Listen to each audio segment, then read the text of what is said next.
Some love stays, even when it hurts. Some memories linger, even when you want to move on. Welcome to English Bookshelf, where every story teaches your heart to heal. When holding on starts hurting, there comes a moment in everyone's life when you realize that the pain you are feeling is not because you loved too little, but because you loved too deeply. You don't cry because someone left. You cry because a part of you stayed behind. And that is where the curse of letting go begins. This book is not about forgetting someone. It is about understanding why forgetting feels impossible. Prashant Paras does not write like an author. He writes like someone who has felt the same pain, sat in the same silence, and stared at the same empty phone screen at 2 a.m. The curse of letting go is a mirror, and when you look into it, you don't see the person who hurt you. You see yourself. We all hear the same advice. Move on. Let go. Time will heal everything. But nobody tells you how cruel these words sound when your heart is still holding on. Letting go is not painful because you are weak. Letting go is painful because once you were honest, you believed, you trusted, you gave someone access to the softest part of you. And now the world expects you to walk away, like it never mattered. Prashant Paras explains that the real struggle is not separation. The real struggle is attachment. We don't miss people. We miss how we felt when we were with them. The version of ourselves that laughed easily, that felt safe, that believed things would last. When they leave, they take that version with them. And suddenly, you are not just grieving a person, you are grieving yourself. The book dives deep into emotional dependency.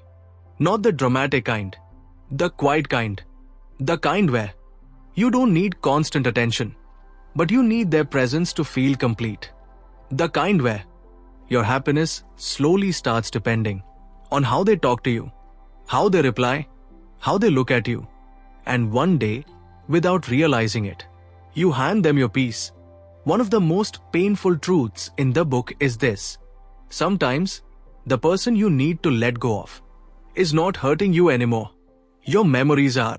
You replay conversations. You imagine different endings. You keep asking, what if?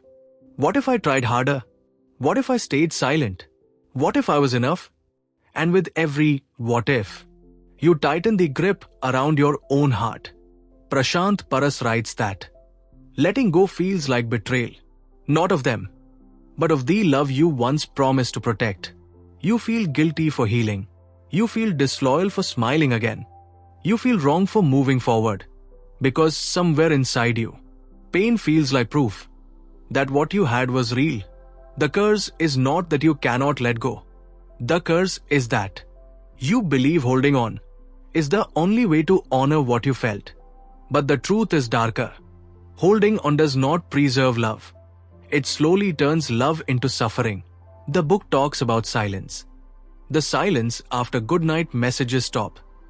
The silence after long calls turn into its scene. The silence that screams louder than fights.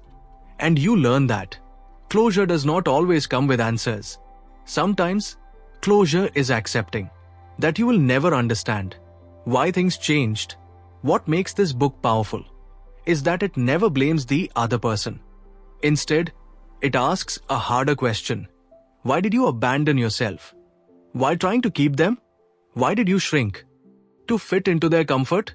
Why did you stay? Even when you felt unseen? Letting go hurts because it forces you to face the moments where you chose them over yourself. And this is where the healing slowly begins. Not with strength, not with confidence, but with honesty. The honesty to admit that love alone is not enough. If it costs you your self-respect, why pain feels safer than peace? There is a strange comfort in pain. Not because pain feels good, but because pain feels familiar. Prashant Paras writes about this truth with brutal honesty. We stay attached not because we don't know how to leave, but because leaving means stepping into the unknown. Pain, at least, is predictable. You already know how it hurts. You already know where it breaks you. And somehow, that feels safer than the silence that comes after letting go. The human mind does something cruel. It romanticizes what once felt alive. You don't remember the nights you cried. You remember the nights you laughed. You don't remember the neglect. You remember the effort you made to fix it. The mind edits the past, and the heart believes the lie.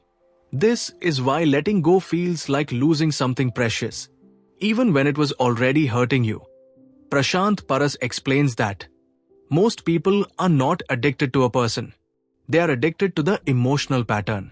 The waiting, the hoping, the checking, the disappointment, and then the smallest moment of attention. That makes everything feel worth it again. That cycle becomes home. And when you try to leave, your mind panics. Because who are you? Without the waiting? Without the hope? Without the emotional chaos that once gave your days meaning? The book talks about how attachment slowly rewires your identity. At first, you share happiness. Then you seek happiness. Then you depend on happiness. And one day, you realize you don't know how to feel okay on your own. You wake up thinking about them. You fall asleep replaying memories. Your mood depends on imaginary conversations that never actually happen. And the scariest part? You call this love. Prashant Paras does not judge this behavior. He understands it because attachment is born from vulnerability. You opened yourself. You trusted. You allowed someone to see you without armor. And when that connection breaks, your mind does not know how to close the door. So it keeps it slightly open, hoping they might come back. This is where the curse deepens. You don't let go, because letting go feels like admitting that they chose a life without you. And acceptance hurts more than hope. Hope keeps the pain alive, but it also keeps you breathing. Acceptance feels like emotional death. The book describes how people confuse healing with forgetting. But healing does not mean they never mattered. Healing means they no longer control you. Healing means your past no longer decides how much you deserve. But to reach that place, you must walk through something terrifying: loneliness. Prashant Paras writes that many people stay attached, not because they miss the person, but because they fear being alone with themselves. Silence forces reflection. Reflection forces truth. And truth reveals how much you ignored yourself while trying to save something that was already slipping away. The book gently asks a painful question. If love was hurting you, why did you stay? And the answer is not weakness. The answer is conditioning. You were taught that love requires sacrifice, that patience fixes everything, that endurance is loyalty. Nobody taught you that sometimes leaving is self-respect. This part of the book feels like a slow awakening. You begin to see that attachment was not about them anymore. It was about your fear of starting over, your fear of emptiness, your fear of rebuilding yourself without the version of life you imagined. And that fear kept you stuck. Prashant Paras explains that letting go is not a single decision. It is a daily choice. Some days you are strong. Some days memories win. Some days healing feels real. Some days pain returns without warning. And all of that is normal. Healing is not linear. It is human. Meeting yourself after the loss. There's a moment after someone leaves when the world feels unfamiliar. Not because the streets changed, not because the nights grew darker, but because the version of you who knew how to live inside that love is suddenly gone. Prashant Paras describes this moment as the quietest kind of grief. No one notices it. No one asks about it. But it follows you everywhere. You sit with people and feel absent. You smile and feel hollow. You exist, but you don't feel present in your own life. This is the phase where most people rush. They distract themselves. They replace silence with noise. They replace memories with new faces. They convince themselves they are fine. But the book warns gently. Unfelt pain does not disappear. It waits. And when it returns heavier. Prashant Paras talks about something rare. The courage to sit with your emptiness. Not to fix it. Not to escape it. Just to listen. Because emptiness has a voice. It tells you where you abandoned yourself. It tells you what you tolerated. It tells you which parts of you were slowly fading while you were busy holding on. This is where the shift begins. Not in strength, not in confidence, but in awareness. You start noticing how often you ignored your needs, how often you silenced your intuition, how often you stayed quiet just to avoid losing someone. And suddenly, the pain makes sense. The book explains that we don't break because someone leaves. We break because we gave them the authority to define our worth. When they walked away, they didn't just leave a relationship behind. They left questions. Was I enough? Was I too much? Was I easy to replace? And instead of answering these questions with truth, we punish ourselves with doubt. Prashant Paras challenges this mindset. He reminds us that someone's inability to stay does not measure your value, but understanding this logically and believing it emotionally are two very different journeys. This is why healing takes time. The book speaks about self-blame. With deep compassion, you replay moments where you could have acted differently. You rewrite conversations in your head. You imagine outcomes that would have saved the connection. But the truth is uncomfortable. You cannot love someone into choosing you. No amount of effort can replace alignment. This realization hurts because it takes control away from you. And humans hate feeling powerless. So instead, we blame ourselves because guilt feels better than helplessness. At least guilt gives you the illusion that you could have changed something. Prashant Paras slowly breaks this illusion. He explains that relationships don't end because one person failed. They end because two people stopped growing in the same direction. And staying beyond that point only creates resentment, not love. This is where the book becomes gentle. It doesn't push you to move on. It invites you to return to yourself, to notice the parts of you that still exist outside of that story. Your curiosity, your kindness, your dreams, your ability to feel deeply. None of these were taken from you. They were just overshadowed. You begin to understand that letting go is not about erasing memories. It is about removing their power to define your future. You can remember without reopening wounds. You can honor love without living inside pain. The book introduces a quiet truth. You don't heal by becoming stronger. You heal by becoming softer with yourself. By forgiving yourself for staying too long. By forgiving yourself for loving sincerely. By forgiving yourself for not knowing what you know now. And slowly, something shifts.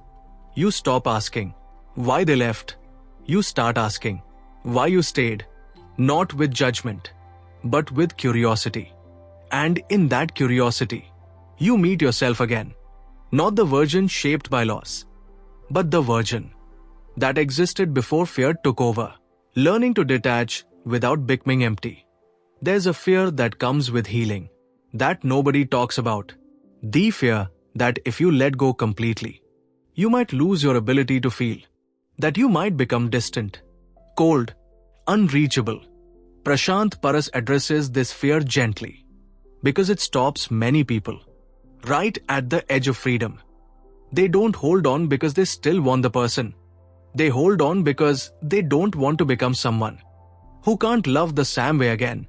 The book makes one thing very clear. Letting go does not make you hurtless. It makes you honest. Detachment is not emotional death. It is emotional balance. You don't stop caring. You stop bleeding. Prashant Paras explains that healthy detachment means you allow memories to exist without letting them control your present. You stop asking the past for permission to move forward.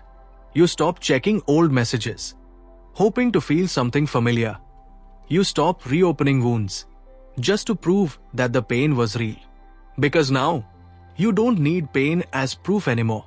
This is the stage where the silence feels different. Earlier, silence felt heavy. Now, it feels spacious.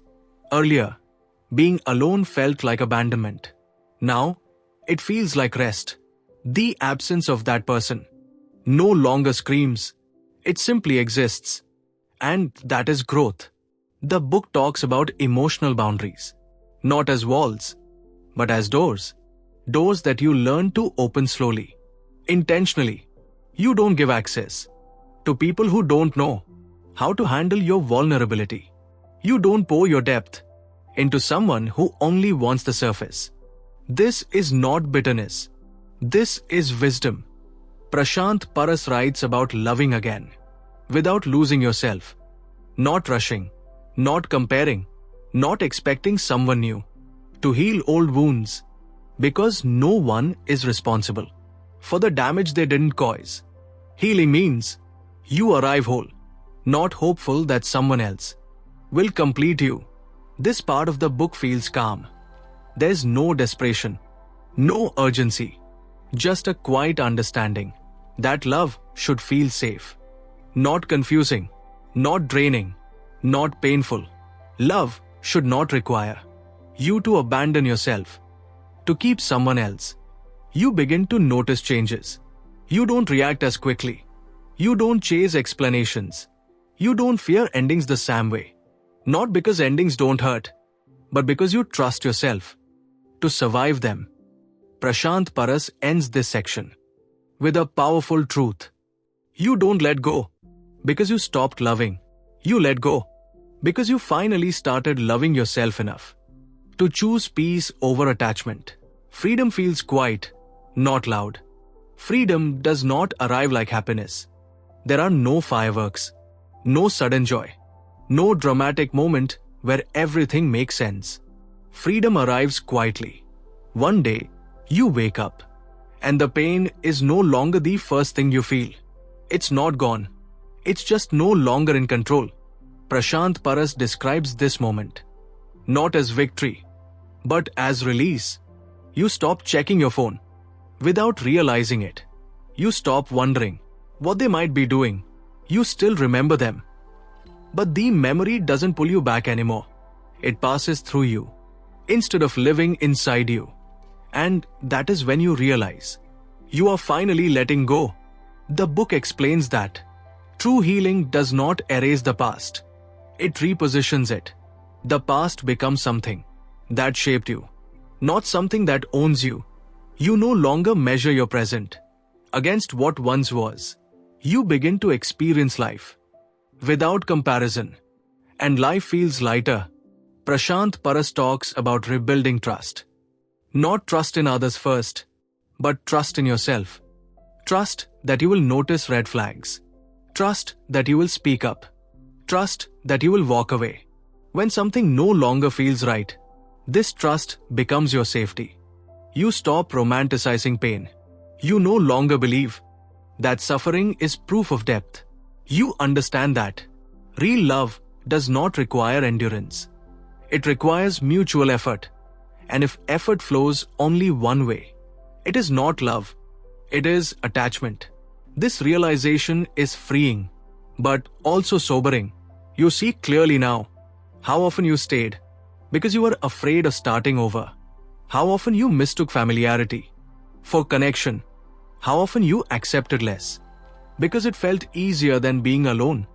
Prashant Paras does not shame this awareness. He reminds us that we did the best we could with the emotional tools we had at the time. Growth is not about regret. It is about refinement. The book reaches a place of calm clarity. You no longer chase closure. You create it. You no longer wait for apologies. You release expectations. You understand that some people were lessons, not lifetimes. And that understanding does not make the love smaller. It makes it complete. There is a powerful line in the soul of this book. You don't lose people by letting go. You lose yourself by holding on too long. And suddenly, everything makes sense. Freedom also means you no longer need to be understood by the people who hurt you. Your healing does not require their validation.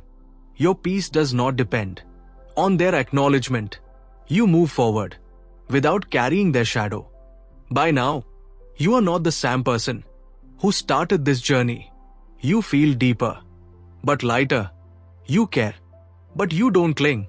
You love, but you don't disappear inside it.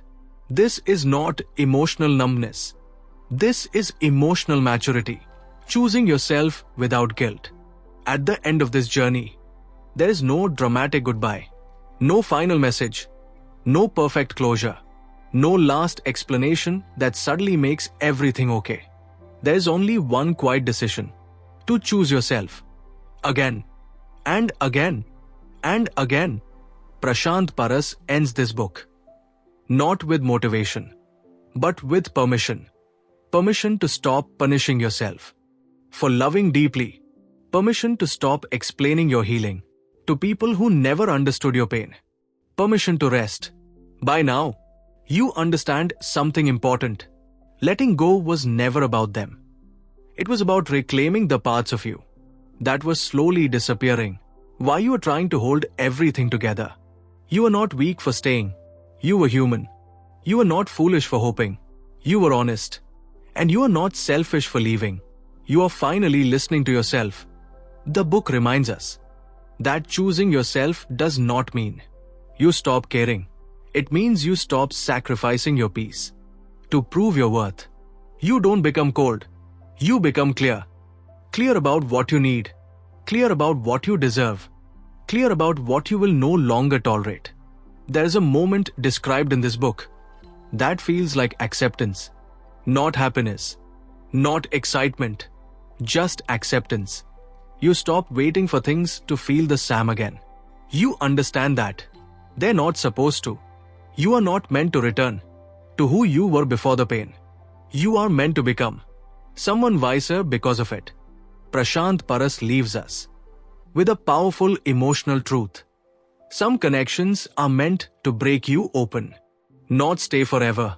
They come to teach you how deeply you can feel, how strongly you can love, and how important it is to never abandon yourself again.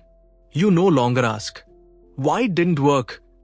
You ask, what it taught you. You no longer wish they had stayed. You are grateful that you survived. Letting go no longer feels like loss.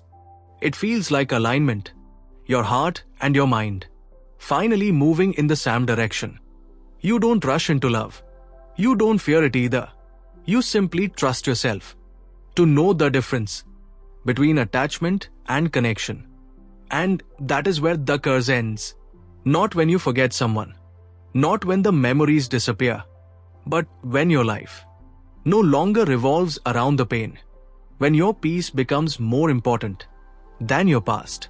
When you finally understand that the greatest act of love was not holding on, it was letting go and choosing yourself. This was The Curse of Letting Go by Prashant Paras. Not a book about heartbreak, but a book about healing without losing your softness. A book about learning that you can feel deeply and still protect yourself. If this story resonated with you, remember this: you are not behind. You are not broken. You are becoming. And becoming takes time. Letting go isn't forgetting. It's choosing yourself. If this story touched you, subscribe to English Bookshelf, where every book becomes a friend and every summary gives a new lesson.